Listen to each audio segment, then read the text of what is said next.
My name is Rebecca Stewart, and I did my environmental justice project over wildfires. Now, I'm sure a lot of us know that wildfires are both natural and man-made phenomenons. According to NASA's Earth Science News team, they state that lightning strikes are a main cause for these wildfires. However, the Department of Interior here in the United States has stated that up to 85% of wildfires are actually man-made. And man-made can be a couple of different things, and I'll touch on that a little bit later. For the past 2 decades, the United States has seen twice the number of acres burned than the 2 decades previous to that. So from 2000 to 2018, we saw twice the number of acres burned than we did from 1980 to 1999. The start of the 21st century, people really started focusing, people being researchers and scientists, started really focusing on the correlation between these wildfires and the increase in acres burned with what part humans play on that. And NASA actually set up satellites to observe the fire, carbon monoxide, and the aerosol optical depth, which is the particles left over from the fire that go into the air. And with these interactive maps, which you can actually see online, and I will post a link at the bottom of this video, they have found that there was a correlation between when fires occurred and how much carbon dioxide was in the air. So this led researchers and scientists to believe that there was a great impact of greenhouse gases such as carbon monoxide and carbon dioxide, and that of wildfires and how they were started or where they were in the world. Let's see, NASA has also collaborated with other United States universities, agencies, scientists, and researchers, and they have found that higher temperatures and a low humidity are 2 major factors in the increase of these burned areas that we have seen, and also the intensity of these wildfires. They have also found that from the years 2014 to 2019, we have seen our 5 hottest years. And these warming years actually put at risk accidental human-ignited fires. Now, this goes back to the man-made fact about it. And human-ignited fires can be anything from basic outdoor activities or events and could go to agricultural burning. Now, who does wildfires affect? In Alaska, there's an organization called Union of Concerned Scientists, and they have found that Alaska is actually, their temperature is rising at a double rate compared to the rest of the United States. And in 2015, they had 5.1 million acres that burned. NASA goes on to explain that as our temperatures rise, our atmosphere creates more thunderstorms, which in turn creates more lightning strikes and so on and so forth. In 2016, the Southern Appalachians actually went through a 4-month drought, and this mixed with their warming temperatures created the southern region of these Appalachians to see their worst wildfire for an entire century, and this is in the Appalachian Mountains. In 2017 and 2018, California, which I'm sure a lot of us heard about during those times, California had some really, really rough years. And now they're even watching for wildfires almost all year round. And that's all the way from Northern California to Southern California. In 2017, they had wildfires that they found were caused by flat tires rim scraping on the road. Human-ignited fire, accidentally, of course. And also, someone was hammering a concrete stake into the ground, and this also created sparks and started a terrible wildfire. So these are the basic outdoor activities that I was speaking of. And then 2018, California had their worst year, and 3 of the fires were just devastating to them. The Carr Fire, which happened on July 23rd of 2018 in Northern California, 8 people were consumed and 614 structures were destroyed. 4 days later, so not very much longer later, also in Northern California, the Mendocino Complex Fire was the largest fire in the state's history to date, and it burned I'm sorry, it burned 459,125 acres. That is a lot of acres. And that wasn't even the worst to come yet. Later on on November 8th in 2018, they saw their most destructive fire to date, and that was called the Camp Fire. And this one was also in Northern California. So where there should be more humidity and cooler temperatures, and Northern California was just getting burned. But this was the deadliest. The Camp Fire was the deadliest and most destructive. It burned 153,000 acres. 18,800 structures perished, including 14,000 homes, and 85 lives were taken in that fire. The estimated cost for this was also $8.5 billion to $10.5 billion. And that was just one of the fires that California has experienced lately. And so these prove, the ones in California and such, prove that those living in very lush and dated forests, such as the West Coast, are at higher risk of being affected by these wildfires. Geographic locations with very little roads are also at higher risk because roads can act as barriers to traveling fires. So it prevents fires from just continuing to move on with, they call it fuel, with vegetation and things. And these roads act as stopping points, unless, of course, sparks fly over. But it at least gives them a better chance. So people in places that have little roads are also at higher risk. So that was 2018 into 2018. So come September 2019, and I'm sure that a lot of us were aware of this as well, Australia saw a very, very devastating event, I guess. Honestly, going through these events and seeing everyone and everything get affected, it's quite emotional to think about people's lives being taken and economies destroyed and animals, ecosystems, the whole 9 yards. So Australia, their hotter temperatures, their drought, and their high winds led to an uncontrollable spread of these wildfires, and they lasted about 6 months. 6 months. As of February 15th of 2020 of this year, there were 46 million acres that were burned, including 53% of Gondwana's World Heritage rainforests.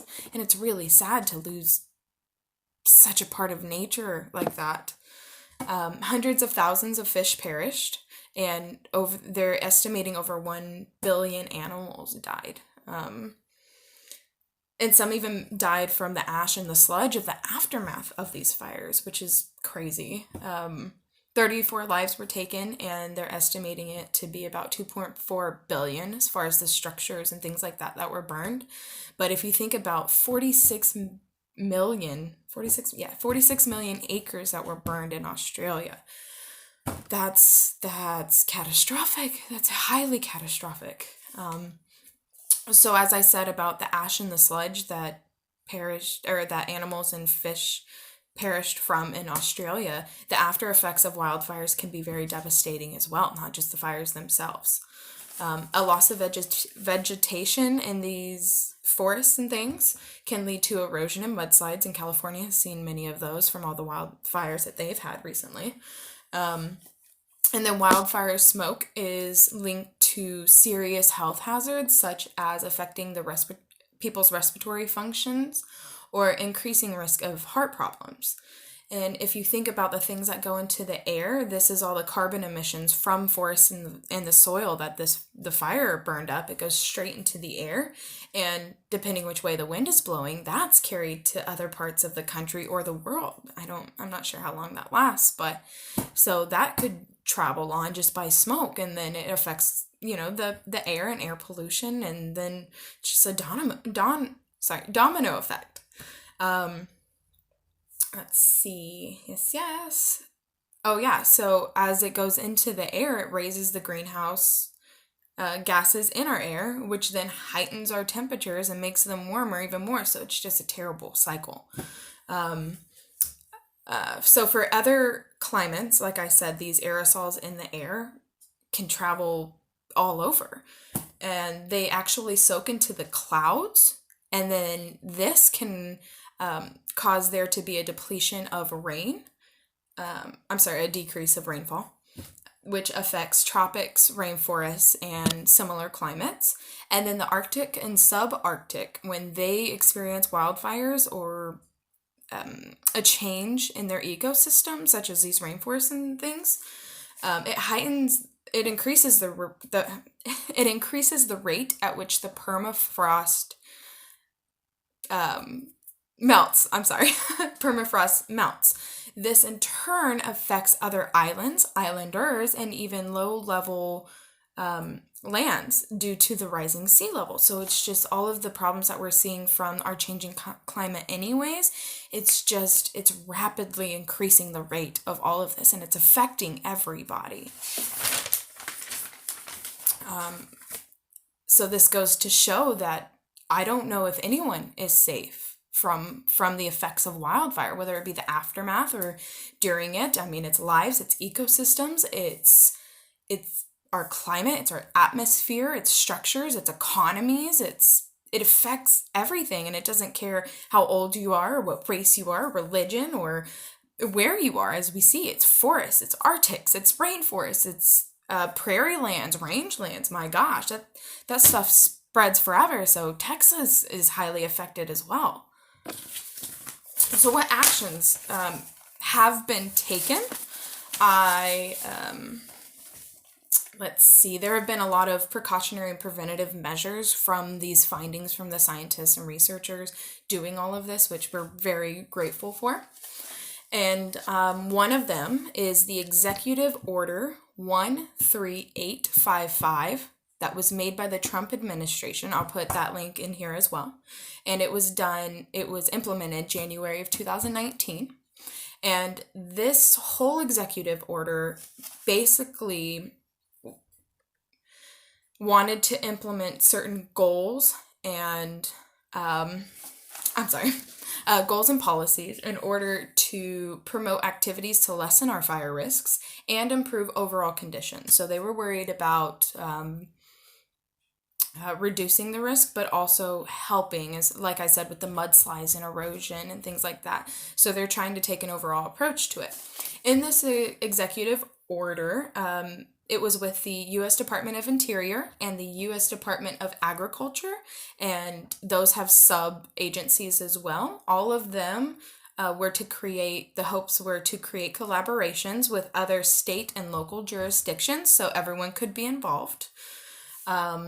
Let's see. So they wanted to reduce the fuel load, which is dead vegetation, dead limbs, dead trees, things like that, things that burn very quickly and just fuel the fires to become so intense and just continue to spread rapidly. And they proposed altogether it was around 4 million acres that they were telling both of these departments and their sub-departments. It was 4 million acres was the goal to have prescribed burns and medical thinning. So in that's, taking out dead vegetation and cutting down dead things and so on and so forth. Thinning can also be making sure that trees aren't very close together and things of that nature. So some of the things that they wanted to do was to protect the water quality, mitigate severe flooding and erosion risks that were created from previous fires, and more. Now, with this executive order, Jeff Rupert in 2020 actually spoke with the Federal News Network, and he is the director of the Office of Wildland Fire at the Department of Interior. And in this interview, he stated that they actually doubled what was asked of them. So they were asked to do the prescribed burns and medical thinning to 750,000 acres, and they actually were able to accomplish 1.42 million. So they doubled what they were asked. Now, in the same interview, however, he was asked if the fuel and the vegetation that they were removing were were dead limbs, dead trees, dead vegetation, things like that. And he said that is part of it. However, they're also removing the live trees, live vegetation, live plants and things, which is a little concerning, especially with this fact. So in lieu of them removing these live trees and such, some believe that trees too close together creates creates a line where the fire can travel successfully without a problem. And I could see that. I'm not a scientist or anything, but I can see where they're coming from. However, he did state, and I quote, "And I think part of the real story there is the opportunity and the benefit that we have with that timber focus to leverage our efforts and interact economically with communities as well. So they are cutting down live trees and then selling them as lumber. So they are actually logging through this executive order that's supposed to protect."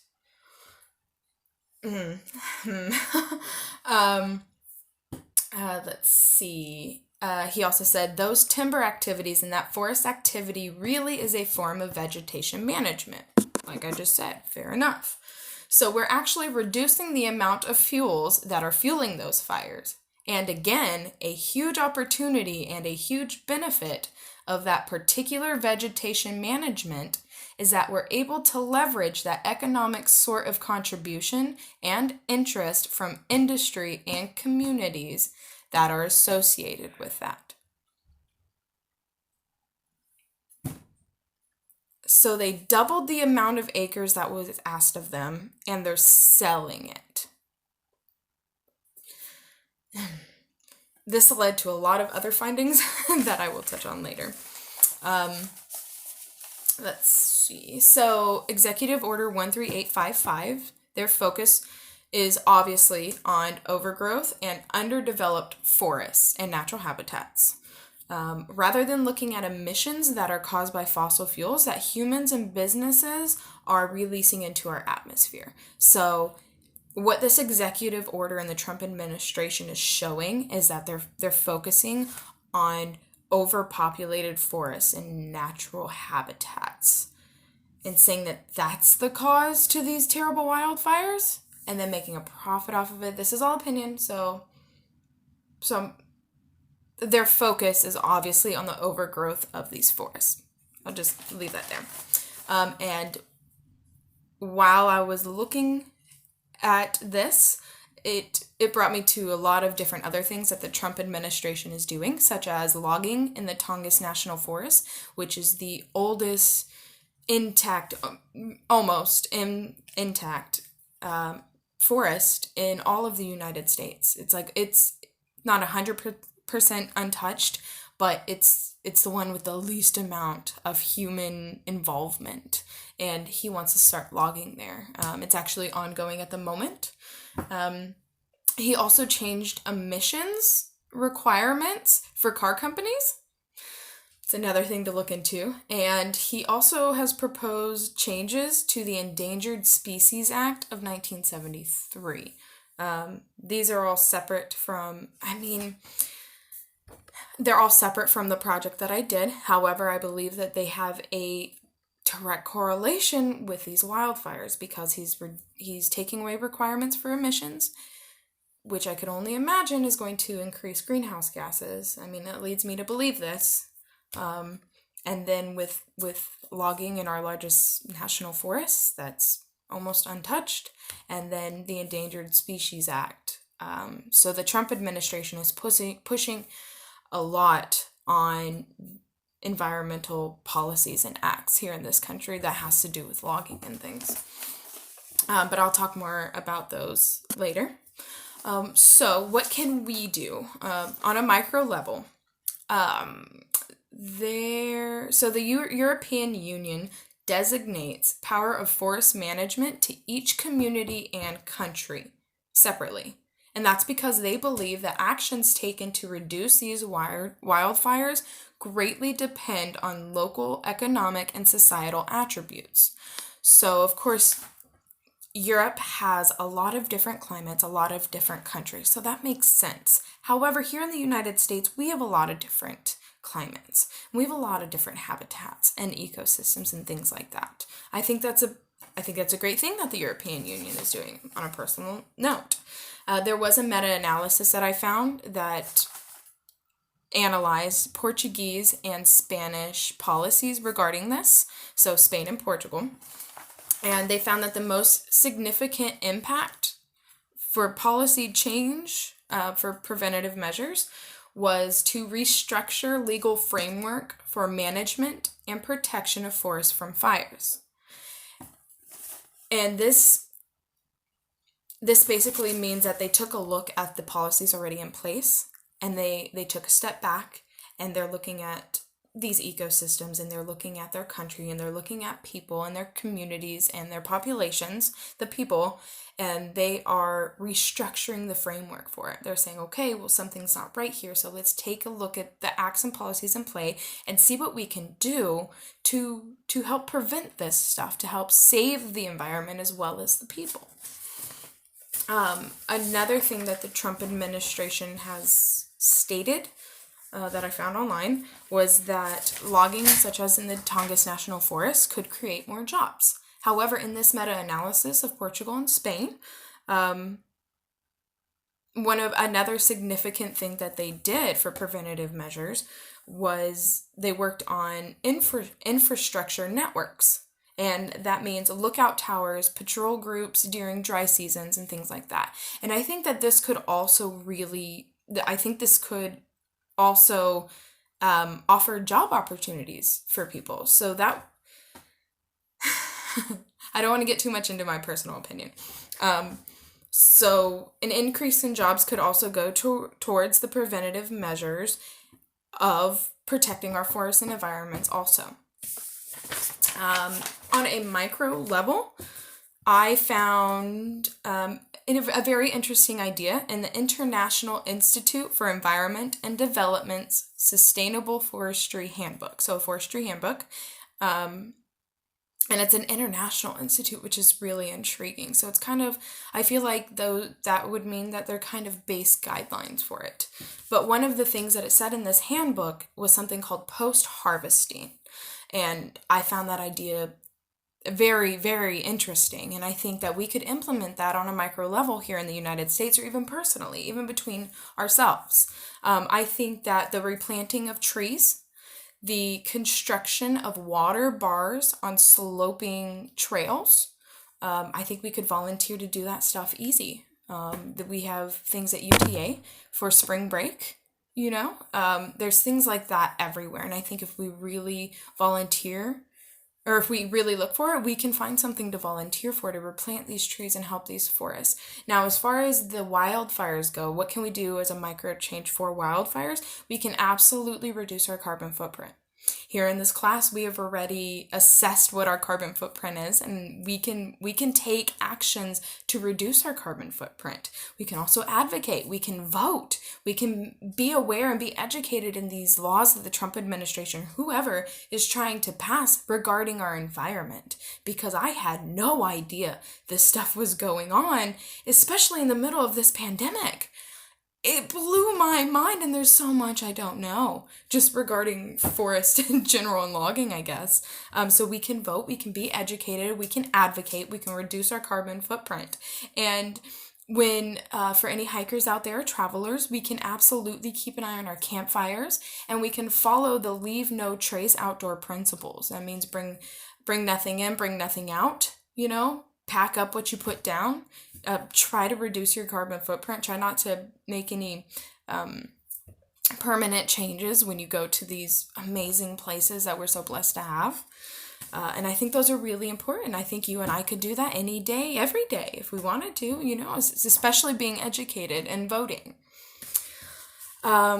Okay, so back to the different actions I spoke about with the Trump administration and everything I've been saying about how much all of this entire project has educated me. Those were found, as far as the emissions in the Tongass National Forest and the Endangered Species Act, those were found during my doing this project.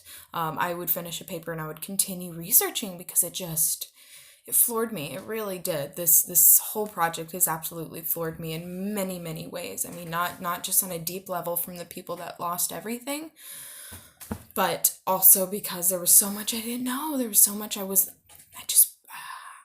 I don't know if you want to call it naivety. But I'm highly naive at what's going on in this country, and it's because there's so many. It's such a web. So as I continued to look up all of these different acts and different proposals and different things like that, I was kind of caught at a crossroads. Let's see. Oh, so as I continued doing research, I would speak with my significant other, and he tends to lean on the right a little bit, and he likes to play devil's advocate, but I absolutely welcome it. But as I would absolutely think something as far as, let's say, when they were cutting down live trees, I'm like, how could they possibly do that? That is so wrong. And part of me still believes that, but there's more research to do for me. I started looking at the different side of it. If they're too close together, could it be an overpopulation issue, et cetera, et cetera. So I would be in deep thought. I would be in very deep thought about what roads can I take to do something about this. Because with wildfires, like I said, I mean, it can be from our atmosphere, our warming temperature, so that's just climate change in general, right? But then there's all these bills and all these policies and all this stuff that I've always heard, but how was I going to do it when we're quarantined and things like that? Because initially I had signed up for the Climate Reality Project and I was going to go to San Antonio and do that, and I was so excited, and I will do it in the future. Thank you, Professor. So when that got ixnayed, I kind of had to figure out what to do. So I started looking at, okay, so let's do a letter to legislation. So I started looking up these policies, and then, I found something about the attorney generals being involved, but their stuff had already been sent in. And then we have 2 senators in the state. Which one would I go to? And, their beliefs. And I had no idea if senators had anything to do with the Tongass National Forest. But then I had to think, well, does the Tongass National Forest have to do with wildfires at all? And so it's just round and round. And logging, does logging have to do with wildfires at all? Or being against logging, would that help wildfires? So the emissions was already passed. That was already done. So there's nothing I could do about that bill. I don't think. Professor, correct me if I'm wrong. I would love to learn about it. And then public comment for the Tongass National Forest was over in March, and the Trump administration refused to extend it because of the pandemic. They're like, absolutely not. Fine, whatever. So that was done. So I had no idea where to go with this. I really didn't, because it was so much. I didn't realize everything that went into something as natural, as I thought was natural, as a wildfire. So where did I start? Where do I start? There was so much knowledge to be gained. And that's when I had an idea. I had already participated in Earth Day, and it was on earthdaylive.org, 2020, 50th anniversary. It was amazing. It was a 3-day event, 72 hours. It was amazing. You can come and go as you please. They had tons of speakers and things like that. So Earth Day Live was organized by the U.S. Climate Strike Coalition and Stop the Money Pipeline Coalition. And those 2 coalitions are made up of over 500 organizations. We talk about networking and social work all the time. I thought, amazing, right? So I attended that. I attended it almost the entire day for 12 hours on Earth Day, 9 a.m. to 9 p.m. Woke up, turned on my phone. It was great. It really was. It was filled with documentary producers, musicians, celebrities in advocacy for climate change, authors of environmental books, co-founders and founders of organizations, and personal testimonials. So it covered a wide range of things that had to do with climate. Now, again, like I said, as far as our warming temperatures and things like that, our changing climate in general is affecting our wildfires, which is therefore affecting us. So the changing climate and the warming temperatures of greenhouse emissions, I was really focused on it after I had already done the studies over the wildfires in general. So let's see. Reverb Organization was in Earth Day Live. It was one of the first ones I saw. And they actually spoke of, sorry, let me get my notes up. I have a lot of notes from that. They spoke of a documentary that they did called Antamiki, and I will post that as well. And basically it was over illegal logging in the rainforest. And there's actually some really insane things going with that. It's ruining the rainforest, obviously, but there are a lot of murders happening because of it. And in turn, it's actually called bloodwood, kind of like blood diamonds, but it's called bloodwood. And one of the things that really kind of hit home, a message to consumers, this is what they said, a message to consumers was, where is wood for furniture from? Things I never even thought about. And I know it may not, I know it's not a carbon footprint, but that's still things that we are doing that we may not think about. And that has to do with logging and rainforests as well. I guess that doesn't have to do with wildfires, sorry. So the Reverb Organization was one of the first ones, and they were really great. The Future Coalition also spoke. The Environmental Investigation Agency, Columbia's Earth Institute, Malcolm X's daughter, fantastic. The Poor People Campaign, the Dartmouth Climate Initiative, and celebrities such as, I don't know how to say his name, Joaquin Phoenix, Jason Mraz, Chelsea Handler, and members of the bands from Maroon 5 and Dave Matthews Band. So it was absolutely fantastic. Now, the reason why I chose to do this Earth Day Live as the part of doing something about it is because as I was deep in thought and thinking about where to go from here, from everything I had learned, feeling kind of devastated and like I was such a small part of the world, of a much bigger world with so many issues and problems and things to focus on. As I was sitting here feeling like that, I was thinking, well, what could be my first step? What could be my first step? As an undergrad social work student and, just a member of society, what could be my first step in really making a change? And I realized that the knowledge that I had gained, it's very minuscule, I think, but the knowledge I had already gained from this project alone and the other bills and policies and things like that, and that was creating a domino effect. This project has created a domino effect of knowledge and of education about what our society is going through, the United States alone, if that's all I want to focus on, or the world, whichever. But I realized that that's where it started. It started with gaining the knowledge that really ignited a fire within me to really want to do something about it. So as I was sitting here in Earth Day Live, I was inspired in doing this project. I mean, I've spoken with so many people about it, and I've posted things, and I've been on change.org like crazy. I was thinking about doing a petition, but there's tons of petitions for Tongass National Forest. I would rather sign one than create another one and maybe take away from what they're trying to do, head organizations, things like that. And Professor, I will definitely take any suggestions on the whole petition thing and how I feel about that as well. But so I thought, like, the first thing I could do is gain knowledge, hear testimonials, hear perspectives, hear people. I mean, from all over, all over. One of the testimonials was a very young teenager who started a recycling company of sorts, a recycling organization in her school, and it went to her entire ISD. That's amazing. So it's like hearing the stories of these little people, helps fuel that fire within me so I don't feel so small and so minuscule, and helps let me know, like, there is something that I can do.